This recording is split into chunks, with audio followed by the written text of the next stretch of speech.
ओम शांति। आज 14 मार्च 2022 की मीठे बोले सार की मीठे से मंथन। भगवान ने कहा, मीठे बच्चे, ज्ञान के तीसरे नेत्र से तुम मुझे याद करो। इस विकारी शरीर के पुराने स्वभाव संस्कार देखते हुए भी मत देखो, इस पे मत जाओ, दलदल है। तो क्या कह रहे भगवान? भगवान हमें ज्ञान का तीसरा नेत्र दे रहे हैं।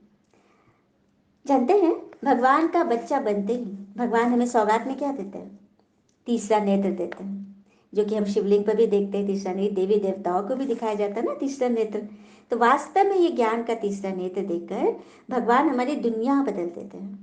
पहले हम सिर्फ इन चर्म चक्षुओं से इस भौतिक नश्वर लौकिक दुनिया के इसका उसका क्यों क्या, इसमें ये अवगुण, इसमें वो गुण, ये देखते थे। लेकिन अब ज्ञान के नयन से हम स्वयं को भी आत्मा देखते हैं और हर एक को आत्मा। आत्मा देखना अर्थात हर एक के गुण देखना। आत्मा का जो गुण है ना, प्रेम सुख शांति आनंद शक्ति ज्ञान पवित्रता, जब हम अपने को आत्मा समझेंगे तो हमारे अंदर वो गुण विद्यमान होंगे, हम उस स्वरूप में होंगे। और फिर हम सामने वाले को भी आत्मा देखेंगे तो उसके अंदर भी हमें वही गुण दिखेगा। और जब हम आत्मा में टिकेंगे तभी हम परमात्मा से कनेक्ट हो सकते हैं। हम्म, भक्ति का गीत है ना, नैनहीन को राह दिखाओ। तो चर्म चक्षु होते हुए भी, नैन आंख होते हुए भी हम क्यों गा रहे हैं कि नैन नहीं है, नैनहीन को राह दिखाओ? तो यही ज्ञान के नेत्र नहीं है, तो परमात्मा हमें ज्ञान के नैन दे रहे हैं। कितनी बड़ी बात है ना। हम्म। और ये भी कहा गया है ना कि शंकर जी जब नेत्र खोलते थे तो प्रलय होगा। तांडव मतलब तांडव होता था प्रलय का, विनाश का। तो इसका भी अर्थ बाबा ने बताया कि नेत्र खोलना मतलब जब हम एकदम आत्मिक भान में टिक गए, जब हम संपूर्ण बन गए, तो हमारा तीसरा नेत्र जब खुलेगा तो विनाश होगा। अपनी किस चीज का विनाश? पुराने संस्कारों का विनाश। ज्ञान के तीसरे नेत्र जब खोलेंगे, जब भी खोलेंगे, तो अपनी कमी कमजोरी देखेंगे, उसका विनाश करेंगे। और जब अपनी कमी कमजोरी हटेगी, खाद मिटने लगेगा, तो हम खुशी में तांडव नाच करेंगे, नृत्य करेंगे। ये रहस्य कि विनाश में तांडव हुआ। तो विनाश किस चीज का? अपनी कमी कमजोरी का, पुराने स्वभाव संस्कार का विनाश करना है। तभी आत्मा खुशी में डांस करेगी।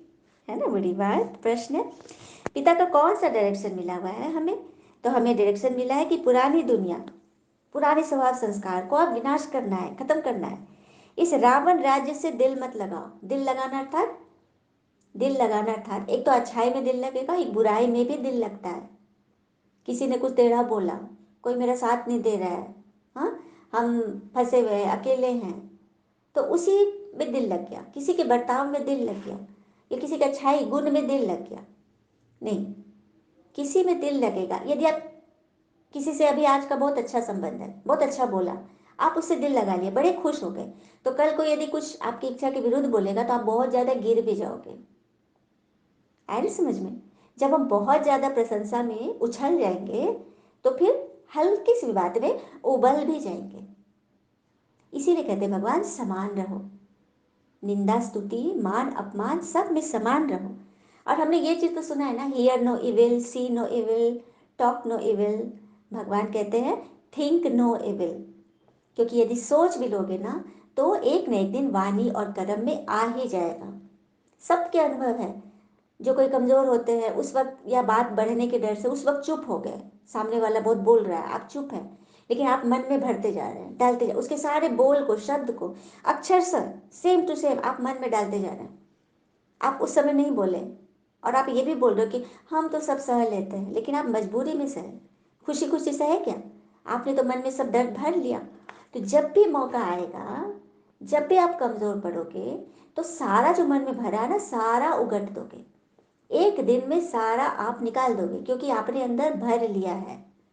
इसीलिए भगवान कहते हैं थिंक नो इविल, सोचो भी नहीं, बातें आएंगी उसको उसी समय रफा दफा करो, नहीं तो वो जड़ पकड़ लेगा। ठीक है, ये है पुराने स्वभाव संस्कार। यदि इससे आसक्ति रखेंगे तो नई दुनिया दैवी संस्कार की तरफ कैसे ध्यान जाएगा? जब पुरानी चीज में ही बंधन एक पड़े हुए हैं, उसी संस्कार में, तो नई तरफ जा ही नहीं पाएंगे। अब जैसे नाव, नाव को यदि नदी में जाना है, उतरना है, तो लंगर खोलना पड़ेगा ना। खूंटे से जो लंगर रस्सी बंधा रहता है, उस रस्सी को खोलना पड़ेगा, तब तो नाव आगे बढ़ेगी। तो हमें अपने पुराने स्वभाव संस्कार की गांठें खोलनी होगी, तभी भगवान हमारे नैया के खेवैया बनकर हमें उस पार ले जाएंगे। किसके पार? दुख से उस पार, इस दुख धाम से दूर सुख धाम ले जाएंगे। इसीलिए भगवान कहते गृहस्थ विवाह में रहते कमल फूल समान रहो, कर्म योग करो। कर्म योग भगवान बोलते हैं। चलिए, कर्म योग का भी प्रश्न एक बच्चे ने पूछा था कि दीदी कर्म योग, कर्म बंधन को कैसे हम, इसको थोड़ा सा क्लियर कीजिए। तो एक कथा से करती हूँ। एक बार एक छोटा सा बच्चा, 7 वर्ष का बालक, रमन ऋषि के पास गया। उन्हें प्रणाम करके अपनी जिज्ञासा सामने रखी कि स्वामी जी, क्या बता सकते हैं कर्म योग क्या है? हाँ, क्योंकि जब कभी मैं यह प्रश्न अपने माता पिता से पूछता हूँ, वे कहते हैं तुम्हें इस विषय में भी सोचने की दरकार नहीं है, तुम बड़े हो गए तब समझना। वो लोग तो बात टाल देते हैं। तो गुरु जी मुस्कुराए, बोले कि अच्छा चलो, मैं तुम्हें बताऊंगा नहीं, मैं तुम्हें दिखा दूंगा, तुम खुद वो कर लोगे। बड़ा इसको आश्चर्य लगा, छोटा सा बच्चा था। तो थोड़ी देर के बाद ना वहां पर एक व्यक्ति भोजन लेकर आया। सारे ऋषि लोग बैठे हुए थे, शिष्य लोग।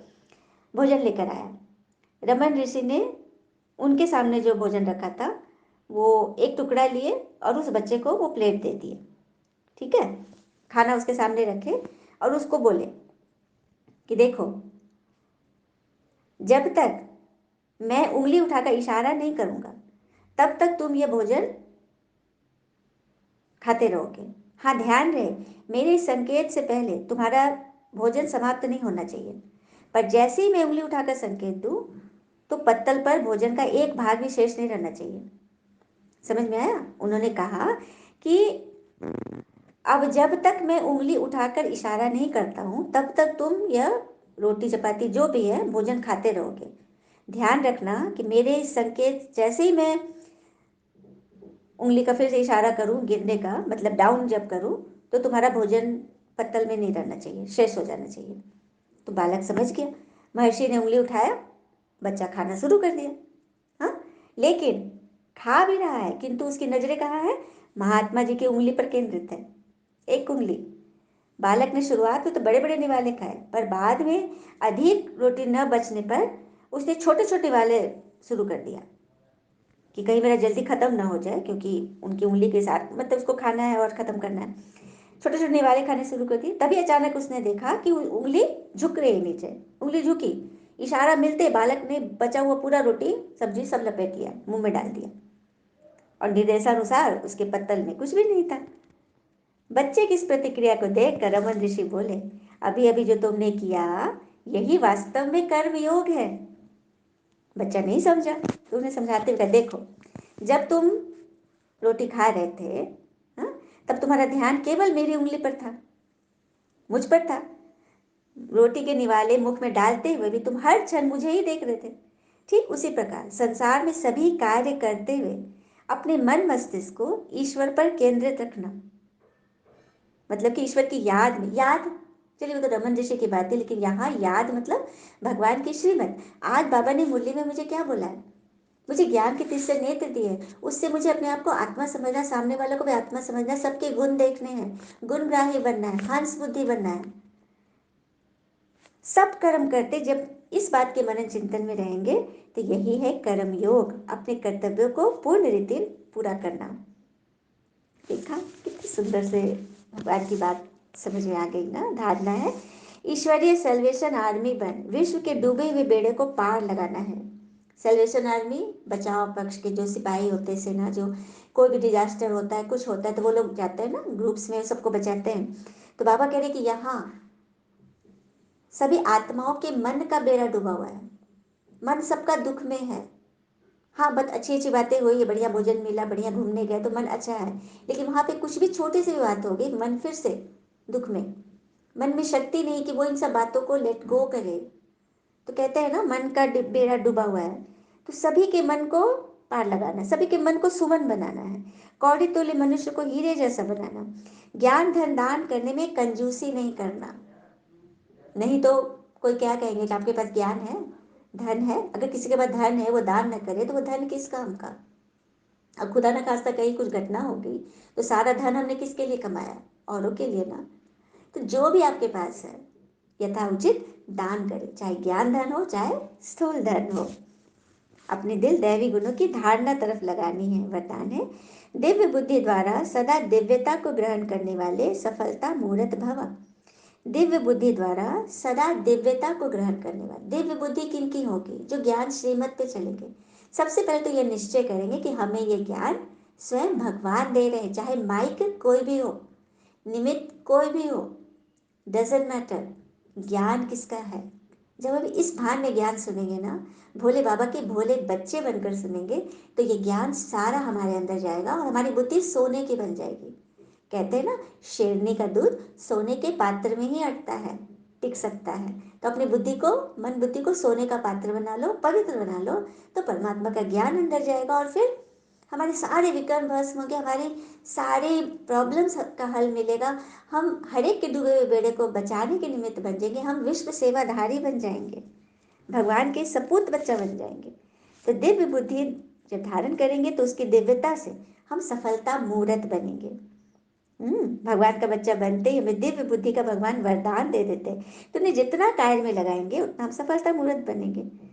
और हम किसी के अदिव्य कार्य, कोई अनैतिक कार्य से प्रभावित भी नहीं होंगे, गुणों से भी नहीं और अवगुणों से भी नहीं।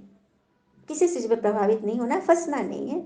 वही बात थी ना, प्रशंसा में उछल जाना और निंदा में, क्वेश्चन में उबल जाना, बराबर रहना है। स्लोगन, स्वयं को मेहमान समझ कर रहो तो स्थिति महान बन जाएगी। मेहमान समझ कर है ना, हम किसी के घर जाते हैं, कितना अच्छा अच्छा बर्ताव करते हैं ना। कुछ बातें भी हो रही है तो अरे मुझे क्या मतलब है, 4 दिन तो बस आए हो, अच्छे अच्छे से कट जाए, यही सोचते हैं ना। तो बस वैसे ही सोचना है, इस धरा पर, इस घर में हम मेहमान हैं, हमें सबके साथ अच्छा बिहेव करना है और सबके लिए टॉफी, गिफ्ट्स, स्थूल तो लानी ही है, मन का अच्छे अच्छे बोलों को देना है, अच्छे अच्छे शब्द देने हैं। अब पत्नी भोजन बना रही है, यदि हम उसकी तारीफ करते हैं तो कितना खुशी से बनाएगी, लेकिन जनरली उस मतलब कि नहीं, ज़्यादा तारीफ करो तो ये सर पे बैठ जाएगी, ऐसा भाव होता है।